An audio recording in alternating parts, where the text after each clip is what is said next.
Вітаю, час новин на АТР. Сьогодні 1 лютого, понеділок, це 705-й день анексії Криму. Члени Меджлісу у Криму зустрілися з місією Ради Європи. У зустрічі з Жераром Штудманом брали участь 14 кримсько-татарських активістів, у числі яких члени Меджлісу, представники регіональних меджлісів, родичі кримсько-татарських політв'язнів, зниклих кримських татар та правозахисників. За словами першого заступника глави Меджлісу Нарімана Джиляла, вони хотіли донести до європейської місії про утиски кримських татар на півострові і тиск з боку російської влади. Наприкінці лютого, початку березня, місія підготує доповідь з рекомендаціями Генеральному секретарю Ради Європи. Наша встреча длилась не так долго, около 1,5 часов. Естественно, за это время рассказать все те проблемы, с которыми мы столкнулись за последние 2 года, невозможно. На самом деле они не совсем владели информацией, они больше знали о том, что было написано заранее, неплохо ориентировались в ситуации с делом 26 февраля, тем более господин Штудман посещал Ахтема Чийгоза в СИЗО. С нами на встрече была его супруга Эльмира Аблялимова. Мы много говорили о проблеме со свободой слова, ситуации вокруг АТР, Ляле, Мейдана, газеты «Авдек», «Рэм», Крымского агентства новостей и много других примеров привели. Говорили об исчезновениях и пропажах. И как раз-таки мы имели возможность на последних событиях, связанных с ситуацией в Джанкое, в Каменском Ленинского района, в мечети в Симферополе на улице Макроусова, мы постарались продемонстрировать всю проблематичность с соблюдением прав человека, соблюдением вопросов безопасности людей, и на их примерах продемонстрировать, какова сегодня в России, а соответственно в то время как Крым находится под юрисдикцией России де-факто, и в Крыму тяжелая ситуация вообще как таковая с гражданскими свободами, с состоянием гражданского общества. Честно говоря, нам не хватило времени, да и не только нашим гостям, а не хватает зачастую возможности всем объяснить, насколько циничные и страшные вещи происходят в Крыму. У Криму автовласники не поспішають змінювати українські номери на російські. За даними Кримського ГІБДД, кожен 5-й автомобіль в Криму ще на українських номерах АК. Люди не бажають змінювати номерні знаки, пояснюючи чергами в Державтоінспекції. Деякі вирішили оскаржити цю вимогу в Верховному суді Росії. Раніше було заявлено, що всі документи, видані за України, продовжують діяти і після анексії. З 1 квітня в Криму автомобілі з українськими номерами будуть вважатися іноземними. На території півострова вони можуть перебувати не більше 90 днів, після чого мають залишити Крим або отримують штраф. Позволяет это делать. То есть, неужели это было сложно взять, перейдя сюда российское руководство, переписать всю базу, тем более вся база была в компьютерах, и не заставлять людей заниматься проблемными этими номерами. Очередя большие очень там. Понимаете? Я 4 дня пытался переоформить свою машину перед Новым годом. База зависала каждые полчаса там. Пока не задавался этим вопросом, закона такого нет. Україна не визнає видані у Криму російські номерні знаки і визнавати не буде. У Держслужбі у справах Криму і Севастополя вважають, що визнання окупаційних номерів – це бомба уповільненої дії. В Україні кримчанам радять отримувати російські знаки, при отримуванні російських знаків заявити про втрату техпаспорту та номерних знаків на авто, тим самим зберегти українські держзнаки. У прикордонній службі України кажуть, що не будуть карати тих, хто при виїзді з Криму буде перекручувати номерні знаки на авто в буферній зоні. Якщо автомобіль заїжджає в контрольний пункт в'їзду-виїзду, і це український номер, і документи на реєстрацію транспортного засобу видані ще на Україні, в нас немає підстав для того, щоб цей автомобіль затримувати або не пропускати. Тобто, звичайно, такий автомобіль проїде, навіть якщо у нього в багажнику є якісь інші номери. С территории Крыма мы не понимаем, каким образом могут заезжать машины на российских номерах, потому что это наша территория. И если мы сейчас разрешаем въезжать таким автомобилем, потом, впоследствии, когда мы будем рассматривать в международных судебных инстанциях, в арбитражном суде, мы дадим основания России говорить о том, что это спорная территория. Они нам скажут, вы же признавали наши номера, вы признавали определенные наши действия. Мы просто можем заложить мину замедленного действия. Конечно, мы будем содействовать и информационно, и в рамках рабочих групп, которые будут создаваться для того, чтобы украинские документы на такие автотранспортные средства выдавались нашими соответствующими органами. У Феодосії десятки сімей залишилися без даху над головою. Мешканців гуртожитку, яке знаходилося на балансі механічного заводу, вигнали зі своїх кімнат. У гуртожитку з'явився новий власник. З'ясувалося, що тепер приміщення не належить заводу. За словами мешканців, протягом дня невідомі люди повибивали всі двері і вікна в кімнатах. Мешканців змусили покинути приміщення. У той же день територію гуртожитку взяли під охорону і обнесли парканом. Пришли неизвестные люди без документов. Постучались в дверь и сказали, собирайте вещи и уходите отсюда. У нас есть все документы на проживание, что мы имеем право здесь проживать. Вынесли все вещи. Вот на днях нам позвонили соседи, сказали, что вынесли двери, вынесли все наши вещи в неизвестном направлении. Где наши вещи, никто не знает. Они мне позвонили, приезжай, забирай вещи. Балкон сняли, двери все сняли. У меня ремонт только бы новый сделан. Все сломали, вынесли вот сюда в фойе, даже не пустили уже в квартиру. Вони прийшли і підуть. Так, архієпископ Кримський, Сімферопольський, Київського патріархату Української православної церкви Климент висловився про російську владу в Криму. Архієпископ звернувся до прихожан з проханням молитися за церкву, яка нині перебуває під тиском російської влади. У середині січня російський арбітражний суд Криму відібрав в церкви перший поверх і передав російській кредитній установі. Я рік мовчав, другий рік мовчав. Але хамство Руслана Більбека я не потерплю.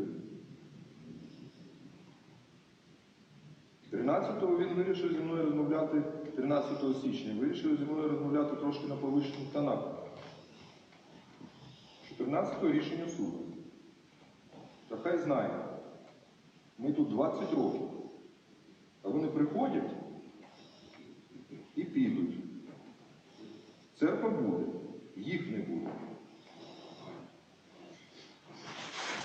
На моїй стороні Бог, на моїй стороні закон, і на моїй стороні всі документи. А ті аферісти хай згадують кінець там Косачова, Сатласова. Здохли, коли почали проти церкви воювати. Здохли, як собаки. У зоні АТО знов неспокійно. Російські бойовики за минулу добу 53 рази порушували режим припинення вогню. Бандформування відкривали вогонь з заборонених мінськими угодами гранатометів і мінометів. За минулу добу вони 53 рази відкривали вогонь по позиціях сил АТО, в тому числі зі зброї, забороненої мінськими домовленостями. Наші укріплення в районі Красногорівки та Зайцевого противник протягом доби обстрілював зі стрілецької зброї та мінометів калібру 82 та 120 мм. В районі Майорська бойовики застосували міномети та великокаліберні кулемети.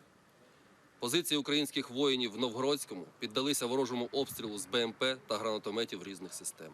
Напруженою залишається обстановка на околицях тимчасово окупованого Донецька. З гранатометів різних систем та стрілецької зброї були обстріляні наші опорні пункти в Авдіївці, Пісках, Опитному, Мар'їнці та на шахті Бутівка. На Маріупольському напрямку мінометному обстрілу піддалися українські позиції в районі Старогнатівки. У Краматорську Служба безпеки України спільно з поліцією затримала мешканця Луганської області, який брав активну участь у бойових діях на боці сепаратистів.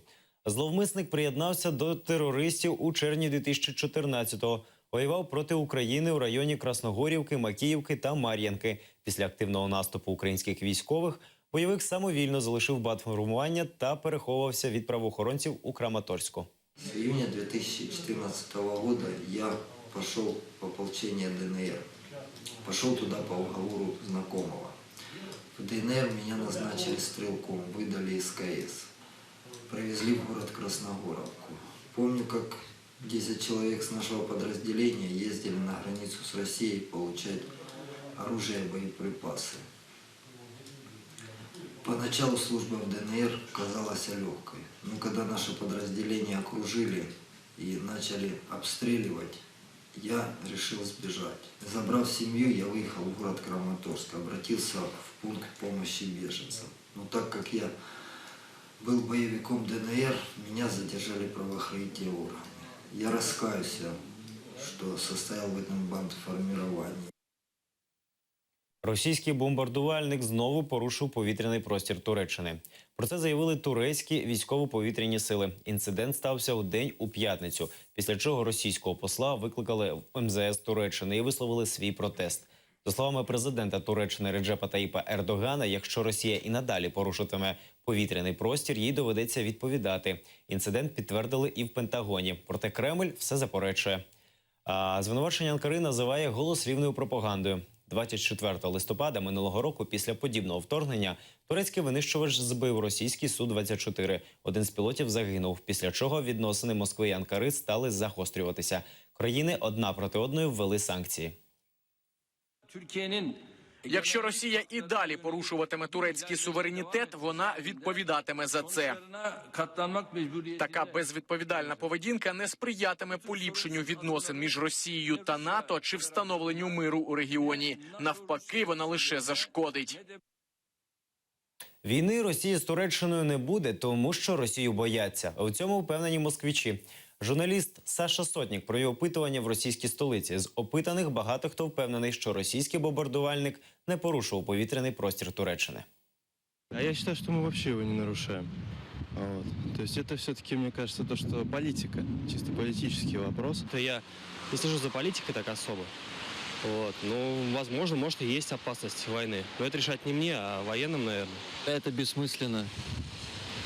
То есть бессмысленно. Для Турции. Если начнется вдруг война, там, да, но вы Турцию представляете себе, как она, кто она такая, чтобы там с Россией, понимаете? Россия сейчас пугнет рядом с берегами турецкими в Черном море. И все, Эрдоган уже убежит, смоется со страны, понимаете? Европа загнивает, Европа сейчас загнивает под тяжестью вот этих вот гомосексуальных там амбиций. Просто они трусы, никто не нападет, ребята, никто не нападет. Россия самая великая страна в мире, понимаете, это признают все. Мы с Турцией всегда будем воевать. Да? А зачем? Ну зачем, как зачем? Я армянин, а они наших предков сколько геноцид был. До тех пор не признают почему-то. А ведь опасно же, там это ядерная страна и НАТО. Ну и что? Все равно Россия сильнее. Сильнее всех? Да, это всегда было так. И будет так. У Києві відзначили День кримсько-татарської культури. Захід провели в Ісламському культурному центрі. Гостям розповіли про звичаї, національні костюми та пісні. Так само представили кримсько-татарські орнаменти. Наприкінці заходу гости пригощали традиційними стравами кримських татар. Я думаю, что очень полезно проводить такие мероприятия, так как разные другие народы познают нашу культуру, и даже крымским татарам тоже полезно поучаствовать в этом мероприятии, так как можно узнать древние традиции. У Київському музеї Івана Гончара представили проект «Кримські стежки». Це спільна ініціатива агентства «Артпол» і художників по створенню візуальних нагадувань про Крим в публічних місцях різних міст України. З літа минулого року художники відтворювали орнаменти кримських народів на вулицях Приазов'я, Вінниці та Києва. Образ кримських стежок одночасно виник і у фільмі французького режисера Вінсена Муна. До окупації півострова він зняв фільм про музику тих, хто був депортований у Криму в часи Другої світової війни. Цю роботу побачили присутні на презентації проєкту. Щоб в публічних просторах з'являлися яскраві такі дуже нагадування про Крим. Нагадування людям про Крим, про якесь провокування розмов про Крим, про цю ситуацію, про те, що там відбувається, про, і звичайно, ці нагадування вони розроблялися на основі. Першою точкою стали кримсько-татарські орнаменти у виконанні Рустема Скібіна. Ось в мене навіть є листівка з такими орнаментами. Ідея була також в тому, щоб використовувати в цих художніх роботах орнаменти, якісь знаки, символи народів Криму, характерних для народів Криму. Ось, тобто, щоб винести це питання в якийсь такий інформаційний простір і засобами мистецтва постійно підтримувати зв'язок з Кримом і підтримувати в інформаційному полі цю тему. Мое ощущение, что это должно быть в пространстве присутствовать. И проходя мимо, чтобы каждый из крымских татар и жителей Киева, либо других городов видели, знакомились с крымско-татарским орнаментом. Вот, а крымские татары чувствовали себя не так оторванными.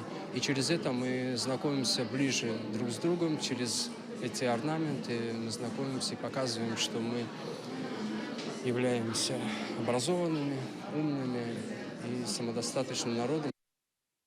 11-річний Емір Мустафаєв став чемпіоном Криму з кікбоксингу. Житель Октябрьського Красногвардійського району з перевагою здобув перемогу над всіма 4 суперниками. На сьогоднішній день в категорії до 32 кілограмів Емір є кращим серед юних кікбоксерів півострова. У змаганні взяли участь більше 250 спортсменів з різних куточків Криму. Переможці утворять збірну півострова.